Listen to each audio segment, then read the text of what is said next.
मी सुरुवातीपासूनच हे बोलत आलो आहे की लक्ष्मण हाके हा जो प्राणी आहे ना, हा प्राणी फक्त जाती जातीमध्ये आणि समुदायामध्ये भांडणं लावण्यासाठी फडणवीस हा जो त्याचा मालक आहे यांनी सोडलेला आहे. नुकताच 2-3 दिवसापूर्वी त्याने अनुसूचित जातीमध्ये नाभिक समाजाचा समावेश करावा अशा पद्धतीचं स्टेटमेंट दिलं. आणि खरं तर आमच्यातल्याही ज्या संघटनांना काम नाही अशा संघटनांना काम मिळालं, हा एक पॉझिटिव्ह पॉईंट असू शकतो.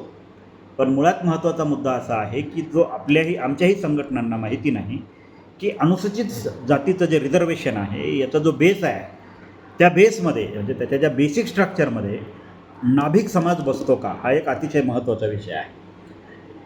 हाके काय म्हणतो यापेक्षा हाके ज्याच्याबद्दल बोलतो त्याचं ग्राउंड काय आहे हे त्या संस्थेचा उपभोग घेणाऱ्या लोकांना तरी मुळात माहिती पाहिजे.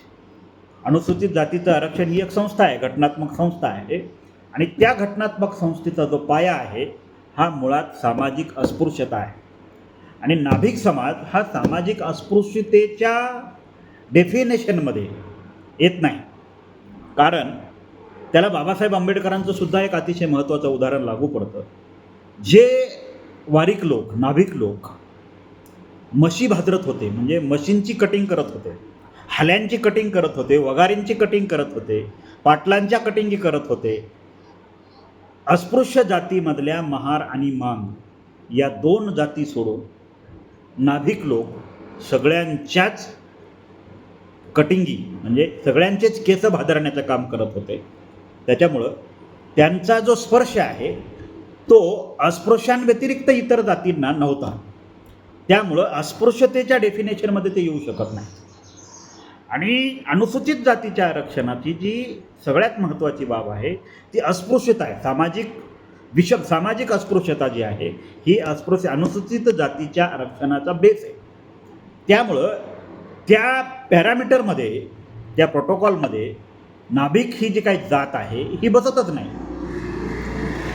पण आता आमच्या ज्या संघटनांना काम नाही त्यांना या निमित्तानं काम मिळालं. आणि हाके हा फडणवीसांचा अजेंडा यासाठी चालवतोय की कुठं कुठं दगड टाकलं तर आवाज मोठा होईल. म्हणजे ही एक फडणवीसांची प्रत्येक जात समुदायाला डिवचण्याची पद्धत आहे. आणि तो डिवचत असताना त्याच्यामधून साध्य काय होतं हे ते पाहत असतात. आणि त्यासाठी त्यांनी लक्ष्मण हाकेला सोडलेलं आहे. खरं तर लक्ष्मण हाके हा स्वतःला प्राध्यापक म्हणून घेतो. मला तर मुळातच वाटत नाही की प्राध्यापक असणाऱ्या व्यक्तीला एखाद्या समुदायाच्या आरक्षणाचं बेसिक स्ट्रक्चर माहिती नसावं. म्हणजे रिझर्वेशन कुठलंही असू द्या, म्हणजे आता अनुसूचित जातीच्या आरक्षणाचा जो बेस आहे ही सामाजिक मागासलेपण आहे. आणि नाभिक समाज हा सामाजिक मागासलेपणामध्ये येऊच शकत नाही, येतच नाही. तरीही हाके त्याच्यावर बोलतोय. याचा अर्थ यांना त्या आरक्षणामध्ये नाभिक समाजाला आणायचं नाही आहे, त्याच्या आडून काहीतरी दुसरं फार मोठं काम करायचं. त्याच्यामुळं आपण अनुसूचित जातीच्या आरक्षणामध्ये नाभिक समाजाने यावं का न यावं है ना, हे काय हाके बोलला म्हणजे ते येणार नाही.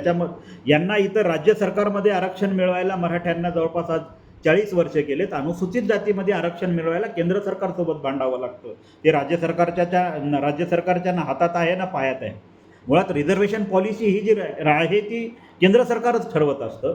पण त्यातल्या त्यात अनुसूचित जातीच्या आरक्षणाचा जो पॅरामीटर आहे ही सामाजिक अस्पृश्यता आहे. आणि सामाजिक अस्पृश्य हा नाभिक समाज नव्हता. कारण त्यांनी बाबासाहेब आंबेडकरांची सुद्धा बाल कापण्यासाठी विरोध केला होता. आणि जनावरांची बालं कापणारी ही नाभिक जात होती. म्हणजे जनावरांपेक्षाही अस्पृश्यांना हीन वागणूक इथल्या समाजव्यवस्थेमध्ये दिली जात होती. त्यामुळं जे नाभिक लोक आमचे सुद्धा केस कापत नव्हते ते आमच्या आरक्षणामध्ये येऊच शकत नाहीत, कारण ते त्या पॅरामीटरमध्ये बसू शकत नाहीत. पण हाके ज्या काही अकलेच्या तारा तोडतोय ना, ह्या अकलेच्या तारा फक्त फडणवीसांसाठी चालू आहेत.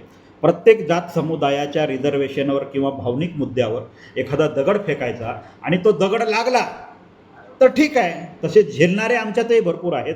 त्यामुळं हाकेच्या ज्या स्टेटमेंटला आपण निग्लेक्ट केलेलं बरं, त्याला लक्ष नाही दिलेलं बरं, कारण त्याचा असा कुठलाच फार मोठासा परिणाम अनुसूचित जातीच्या आरक्षणावर होईल असं मला तरी वाटत नाही.